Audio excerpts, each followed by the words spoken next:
प्रिय विद्यार्थियों, मैं हूँ डॉक्टर टी अरुण कुमारी, हिंदी सहायक आचार्य।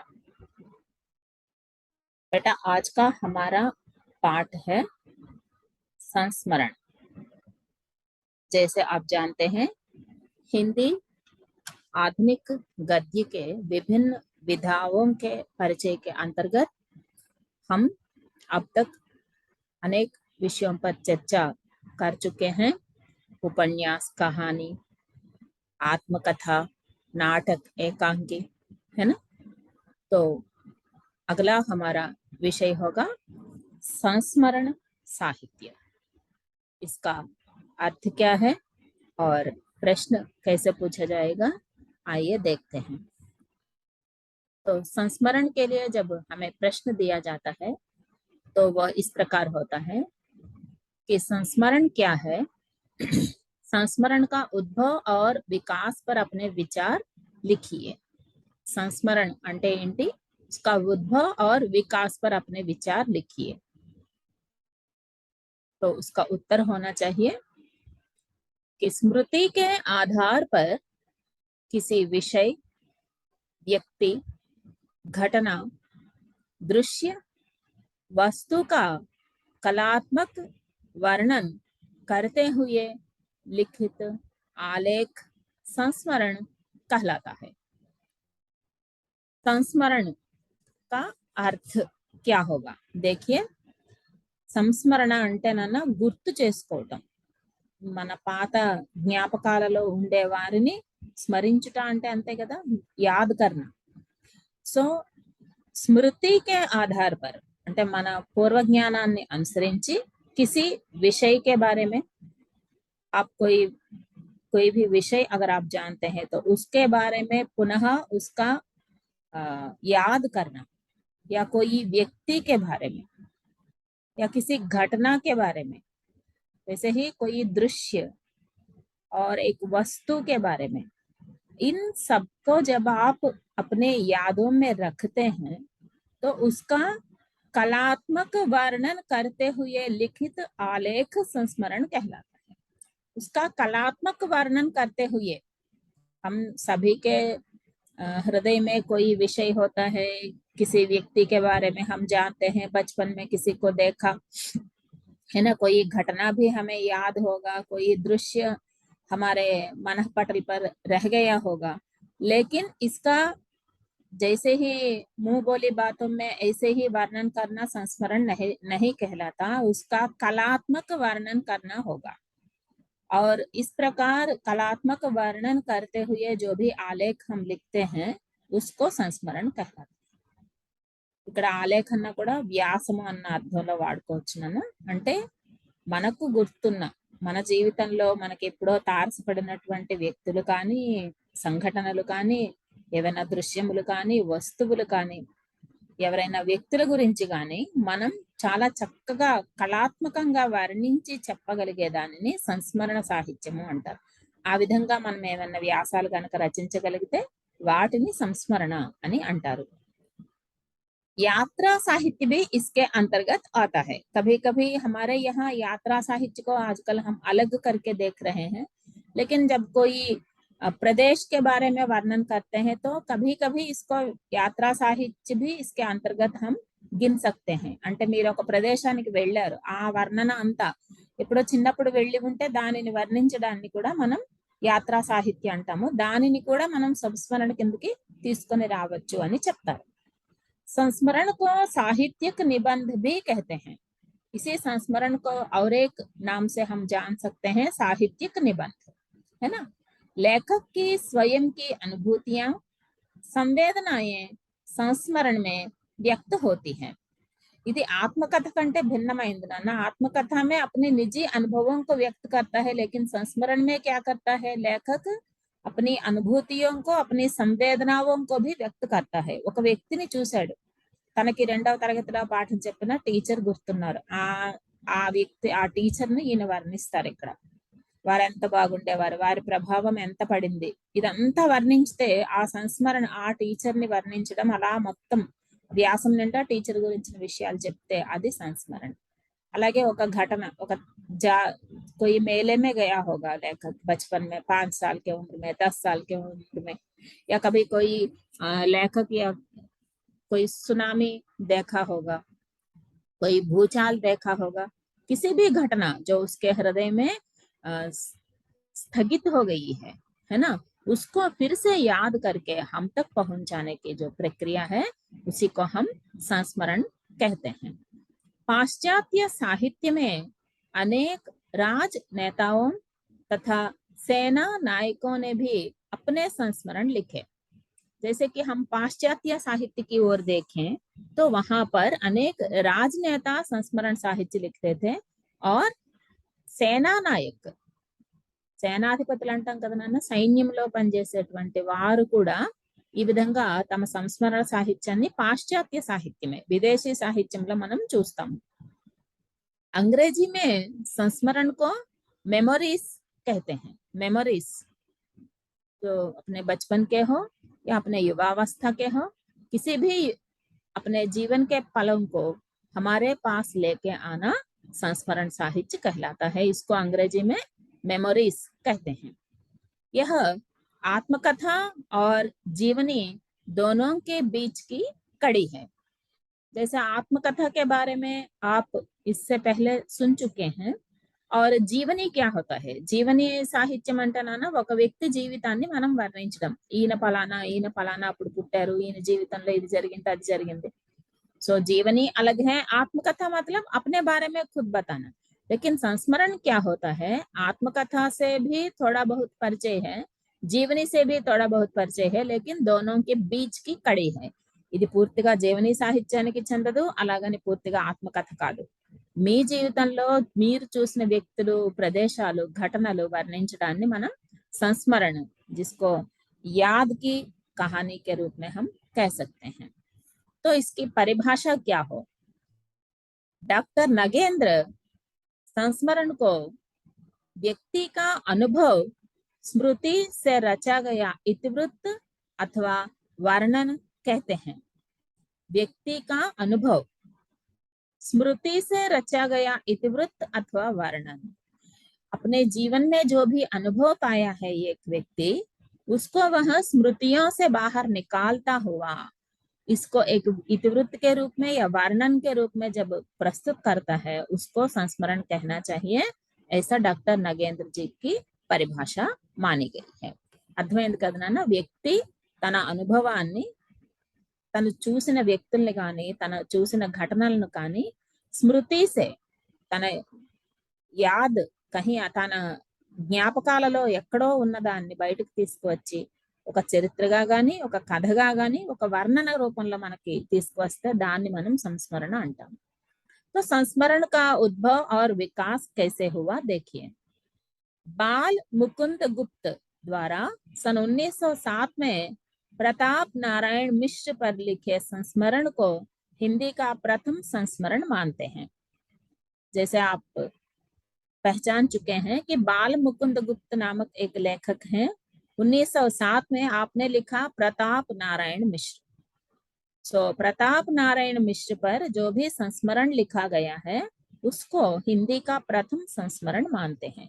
అర్థమైంది కదా నాన్న? బాల ముకుంద్ గుప్త అనే రచయిత ప్రతాప్ నారాయణ మిశ్ర అనే రచయిత గురించిన ఇన్ఫర్మేషన్ మొత్తం ఒక దగ్గర తీసుకువచ్చి రాశారు। అంటే వీరిద్దరికీ ఉన్న పరిచయాన్ని గుర్తు చేస్తూ ఆయన తన జీవితంలో ఈయన ఎంత ఇంపార్టెంట్ అనేది రాసుకొచ్చారు। उसको हिंदी के प्रथम संस्मरण लेखन के रूप में हम मानते हैं। बाद में हरि औध पर केंद्रित गुप्त जी द्वारा लिखित संस्मरण हरि ओम के संस्मरण के नाम से प्रकाशित हुई। దీని తర్వాత హరి ఔధ్ గారి మీద గుప్త గారు రాసినటువంటి హరి ఓం కే సంస్మరణ్, ఇది కూడా చాలా గొప్ప సంస్మరణగా మనం చెప్తాం। सरस्वती में स्वयं महावीर प्रसाद द्विवेदी ने कई संस्मरण लिखे। सरस्वती नामक जो पत्रिका है, उस पत्रिका में महावीर प्रसाद द्विवेदी जी स्वयं अनेक संस्मरण लिखे हैं कि वे अपने जीवन से संबंधित व्यक्तियों के बारे में या फिर घटनाओं के बारे में आप इसमें लिखते थे। इस समय के प्रमुख लेखकों में राम कुमार खेमका, श्याम सुंदर दास आदि प्रमुख हैं। ఆ కాలంలో మనం చూసిన గొప్ప సంస్మరణ రచయితలు ఎవరు అనంటే రామ్ కుమార్ ఖేమ్కా, శ్యామ్ సుందర్ దాస్. వీరు చాలా గొప్ప సంస్మరణ రచయితలుగా పేరు పొందారు. संस्मरण लेखन में पद्म सिंह शर्मा भी का महत्वपूर्ण योगदान है. పద్మసింహ్ శర్మ రచయిత. ఆయన చాలా కృషి చేసి అనేకమైనటువంటి సంస్మరణలు రాశారు. అంటే जो भी लेखक अपने जीवन में जो कुछ देखते हैं उसके बारे में वर्णन करते हुए दिखाई देते हैं. महादेवी वर्मा ने अपने जीवन में आए अनमोल पलों को पथ के साथी के नाम से लिपिबद्ध किया. सो संस्मरण साहित्य में और एक उत्तम लेखिका के रूप में हम देखेंगे महादेवी वर्मा जी को. अपने जीवन में आए अनमोल पलों को, జీవితంలోని అతి ముఖ్యమైన క్షణాలని బంధించి పథకే సాథి అంటే నాతో నడిచిన వారు, నా తోటి వారు అని మనం చెప్తాం కదా, మనం అంటాం నా క్లాస్మేట్స్, నా కాలేజ్ మేట్స్ అని. ఆ మాదిరి పథకే సాథి, ఆమె తన జీవితంలో తనతో పాటు ప్రయాణం చేసిన వారిని, అంటే రైలు బస్ అని కాదు నాన్న, జీవితంలో ప్రయాణం చేసిన వారిని గుర్తుపెట్టుకుంటూ రాశారు పథకే సాథి అనే పేరుతో మహాదేవి వర్మ. నిరాలా के बिल्लेसुर, बकरीहा और कुल्ली भाट संस्मरण के विकास में अनुपम सहयोग दिया. నిరాలా రాశారు బిల్లేసూర్, బకరీహా, కుల్లీ భాట్. ఈ రెండు రచనలు సంస్మరణ కే వికాస్ మే అనుపమ సహయోగ్ దియా హై, సంస్మరణ సాహిత్యాన్ని బాగా అభివృద్ధి చేయటంలో చాలా సహాయపడినాయి అని చెప్తారు. प्रकाश चंद्र गुप्त ने पुरानी स्मृतियां संग्रह में अपने संस्थानों को लिपिबद्ध किया. पुरानी स्मृतियां प्रकाश चंद्र गुप्त रास्तारो, इनके संस्मरण साहित्य भी बहुत ही महत्वपूर्ण मानी जाती है. इलाचंद्र जोशी की मेरे प्राथमिक जीवन की स्मृतियां पर वृंदावन लाल वर्मा द्वारा लिखित कुछ संस्मरण उल्लेखनीय रचनाएं हैं. మేరే ప్రాథమిక్ జీవన్ కి స్మృతియా అని ఇలాచంద్ర జోషి రాశారు. దాని మీద వృందావన్ లాల్ వర్మ సంస్మరణ సాహిత్య రాశారు.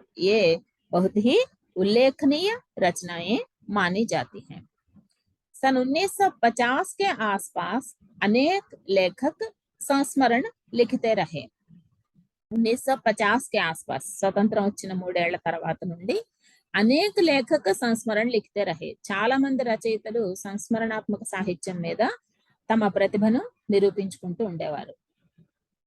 ఇన్మే ప్రముఖ హై బనారసీ దాస్ చతుర్వేది, కన్హయ్యాలాల్ మిశ్ర, ప్రభాకర్, ఉపేంద్రనాథ్ అష్క్, कमलेश्वर आदि प्रमुख हैं.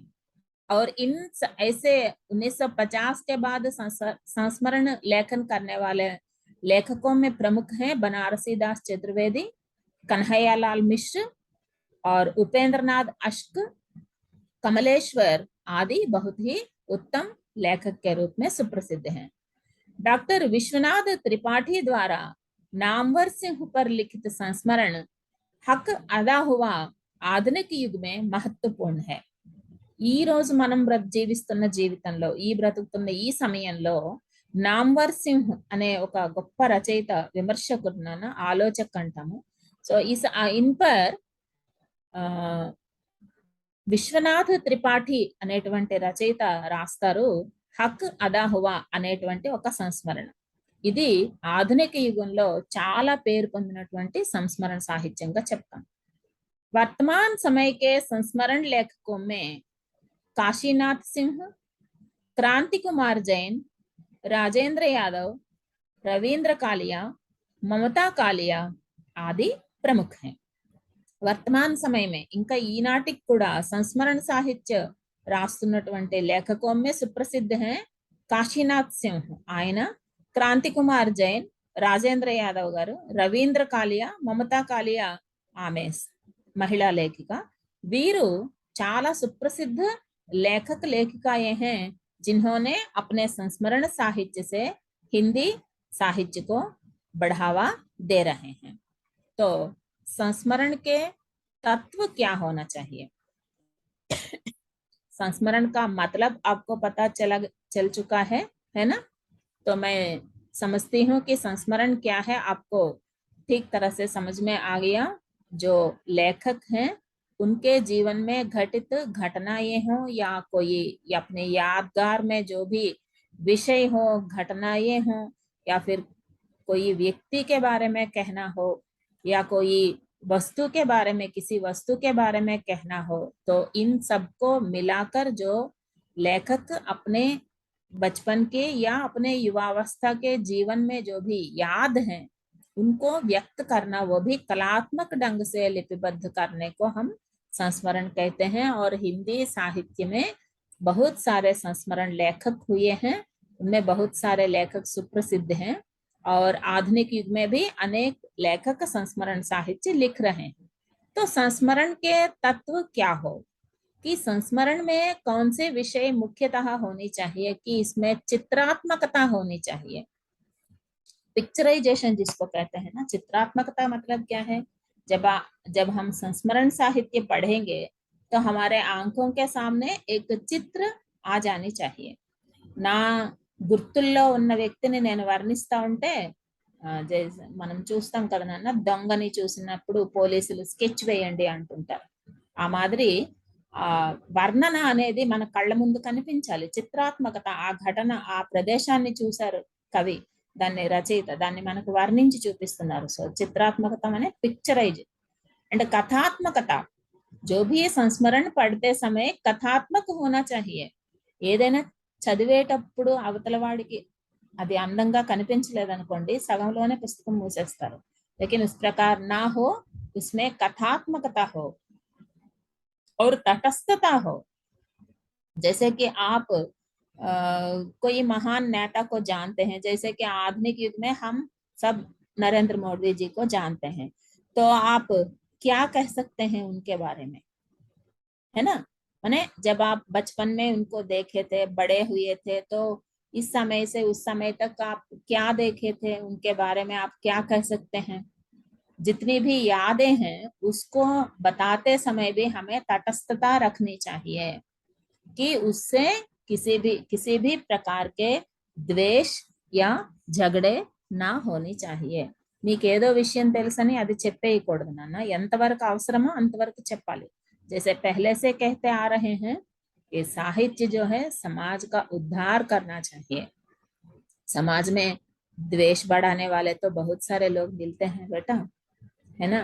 लड़ाने वाले, झगड़ाने वाले, द्वेष फैलाने वाले, है ना, अफवाह फैलाने वाले, ऐसे तो बहुत सारे मिलते हैं। लेकिन अच्छाई फैलाने के लिए हम हैं, तो अच्छाई को ही हमें व्याप्त करना चाहिए। अगर हम कलम पकड़ते हैं तो समाज का उद्धार ही होना चाहिए, है ना। अगर आप कोई संस्मरण लेख लिखना चाहते हैं तो उसमें आपके लिए क्या क्या होना चाहिए, चित्रात्मकता होनी चाहिए, कथात्मकता होनी चाहिए और तटस्थता होनी चाहिए, है ना बेटा। मैं समझती हूँ कि आपको यह पाठ अच्छा लगा होगा, और इससे संबंधित जो भी प्रश्न है तो मुझे जरूर पूछ लीजिए, और जो भी पाठ बताया गया है उसको आप अपने कापियों में लिखकर भेज दीजिए। धन्यवाद बेटा।